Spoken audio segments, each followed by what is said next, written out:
আর এই একটা জায়গায় আমি কোনো রকম কম্প্রোমাইজ করব না। আমি কি তোমাকে কোনো রকম অসম্মান করেছি রোহিত আঙ্কেল? আমার পাপার সম্পর্কে কথা বললে কি তোমাকে অসম্মান করা হয়? আমি যে কোনোদিন আমার পাপার জায়গাটা তোমাকে দিতে পারবো না, সেটা তো তুমি জানো রোহিত আঙ্কেল। না না, উনি কিন্তু সেটা জানো না দিদি।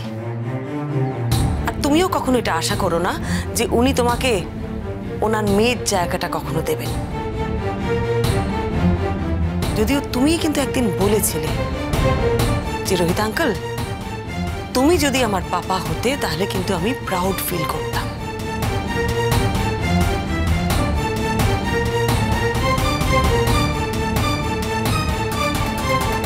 সময় চলে যায় দিঠি, কিন্তু কথা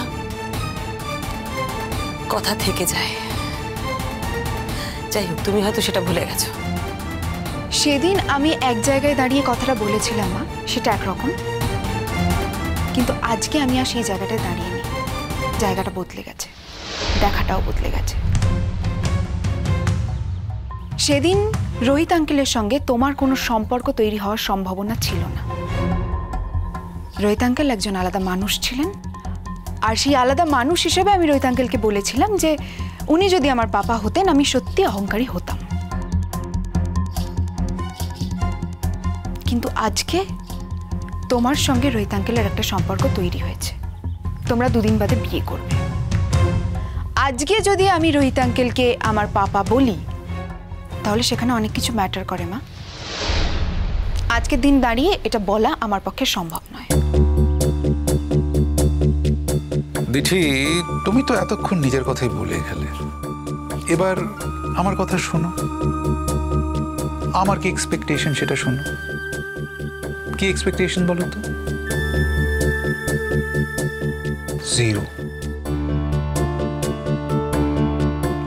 জিরো এক্সপেকটেশনস। তোমাদের সবার কাছে আই হ্যাভ জিরো এক্সপেকটেশনস। আমি তোমার মাকে ভালোবেসেছি।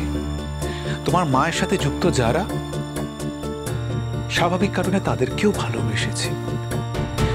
খেয়াল করে দেখবে, তোমার পাপার সঙ্গে যখন তোমার মায়ের মানসিক বিচ্ছেদ হয়নি, মানে লিগ্যালি বিচ্ছেদ হয়ে যাওয়ার পর যখন মানসিক একটা টান ছিল, তখনও কিন্তু আমি তোমার পাপার পাশে থেকেছি, তাকে সম্মান করেছি, ভালোবেসেছি এবং তাকে সাপোর্ট করেছি আমার সীমিত ক্ষমতায়।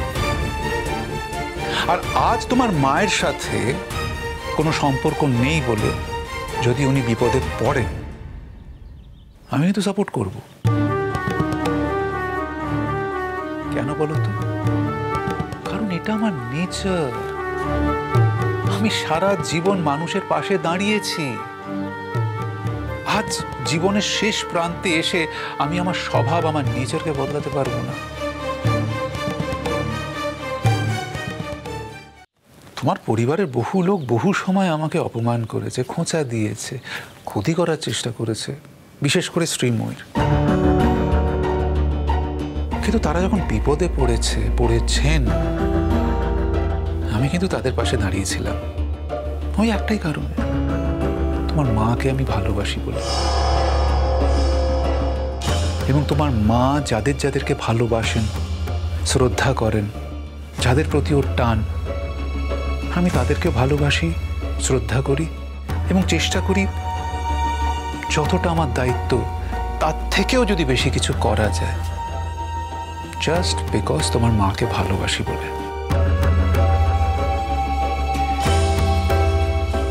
এটা শোনার পর তুমি আমাকে কি বললে, আমার সম্বন্ধে কি ভাবলে, আমাকে কোথায় জায়গা দিলে বা দিলে না, কিচ্ছু ম্যাটার করে না। Makes no difference whatsoever. Sorry Rohit uncle, আমি বুঝতে পারিনি যে দিঠি এইরকম কথাবার্তা বলবে। কালকে এই নিয়ে আমার ওর সাথে অনেক কথাবার্তা হয়েছে। ও আমাকে অ্যাসিওর করেছিল যে ও বাচ্চা মেয়ে, খারাপ লাগছে, রিয়াক্ট করছে, দিদি তোকে আমি ওয়ার্ন করছি, তুই যদি বিয়েটা অ্যাটেন্ড করিস তুই কিন্তু কোনো রকম সিন ক্রিয়েট করতে পারবি না, রাদার আমরা অ্যালাউ করব না। আর তুই যদি না আসিস অন্তত আমার কোনো প্রবলেম নেই, কোনো অসুবিধা নেই, কিন্তু যদি আসিস তোকে ডেকোরাম মেনেই আসতে হবে। অনেক বড় করে অনুষ্ঠান হচ্ছে বুঝি? আরো বড় করে করার ইচ্ছে ছিল, আসলে শারীরিক কারণে না একটু ক্রিপলড হয়ে আছে। আর মোস্ট ইম্পর্টেন্টলি তোমার মা চান না, নাহলে তো অনেক অনেক বড় করে করতাম। এটাও কি আমার পাপাকে দেখানোর জন্য?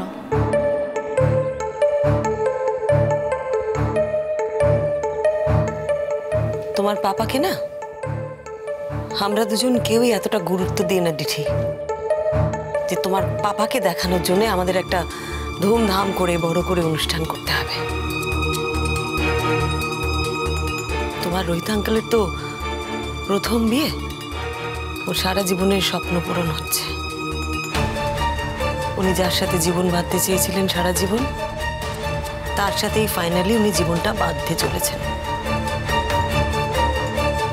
উনি সেই জন্যই অনেক মানুষকে জানাতে চেয়েছিলেন, কিন্তু আমি আপত্তি করেছি। আমি তোমার পাপার কথা ভেবেও না আর তোমাদের কথা ভেবেও নয়, আমি আপত্তি করেছি তোমাদের রোহিত আঙ্কেলের শরীরের কথা ভেবে, বুঝেছ?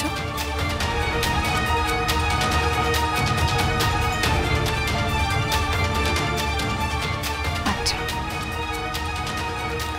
তা কি কি কিনলে মা? দাঁড়া, আমি দেখাচ্ছি তোমাকে, আগে জুয়েলারি গুলো দেখো।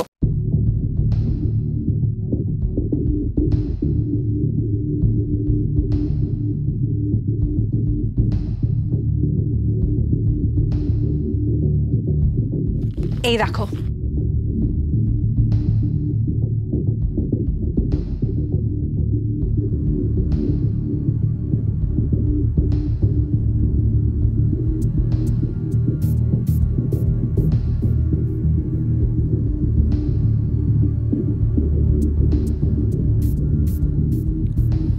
বাহ, তা তুমি এই বয়সে এগুলো পরে সং সাজবে মা?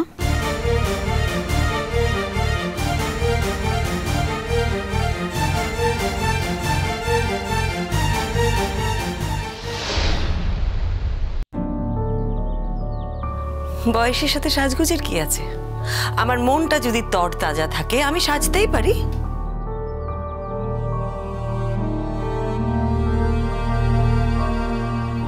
হ্যাঁ, সে তোমার মন তো এখন সব থেকে বেশি তরতাজা। তুই এক্স্যাক্টলি কি বলতে চাইছিস বলতো? মায়ের সাথে এইভাবে কথা বলছিস কেন? তিথি, তরতাজাই তো হওয়া উচিত। তুমি খুশি হওনি তোমার মায়ের মন তরতাজা হয়ে আছে? হ্যাঁ হ্যাঁ, আমি ভীষণ খুশি অর্ণাদি, যদিও আমার খুশিতে আমার মায়ের কিছু যায় আসে বলে আমার মনে হয় না। কারোর খুশি বা কারোর দুঃখে আমার সত্যিই আজ কিছু যায় আসে না, কারণ আমি মনে করি আমার যেটা কর্তব্য ছিল সেটা করা হয়ে গেছে। বলছি যে তুমি কিন্তু অনেকক্ষণ বেরিয়েছো, নিশ্চয়ই টায়ার্ড হয়ে গেছো। তুমি প্লিজ একটু বসো, একটু বিশ্রাম নাও, আমি তোমার জুসটা নিয়ে আসি। শ্রীময়ী, আমার কথা ছেড়ে দাও, বাচ্চাগুলো তো খাবে। না না, ওরা খাবে, কিন্তু ওরা কেউ অসুস্থ নয় রোহিত। তোমার খাবারটা তোমাকে আগে খেতে হবে। ওরা কেউ কিচ্ছু মাইন্ড করবে না, আর কেউ যদি মাইন্ড করেও আমার কিছু করার নেই, কারণ এটা আমাকে করতেই হবে।